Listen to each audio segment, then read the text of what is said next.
میناٹی minister محمد اظہرالدین اور دیگر قائدین نے چیف منسٹر ریونت ریڈی کی دعوت افطار کے انتظامات کا جائزہ لیا۔ تلنگانہ کے وزیر اقلیتی بہبود محمد اظہرالدین نے آج لال بہادر اسٹیڈیم حیدرآباد میں رمضان کے موقع پر منعقد ہونے والی سرکاری دعوت افطار کے انتظامات کا جائزہ لینے کے لیے آرگنائزنگ کمیٹی کے اجلاس میں شرکت کی۔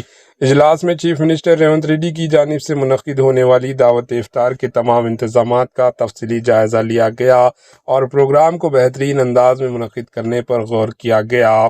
اس موقع پر حکومت کے مشیر محمد علی شبیر، وقف بورڈ چیئرمین سید عظمت اللہ حسینی، میناٹی فنانس کارپوریشن کے چیئرمین عبید اللہ کوتوال، اردو اکیڈمی کے صدر طاہر بن حمدان، سیکریٹری محکمہ اقلیتی بہبود be Shafi Allah, S A شکور کے علاوہ مختلف محکموں کے عہدیداران اور افسران بھی موجود تھے۔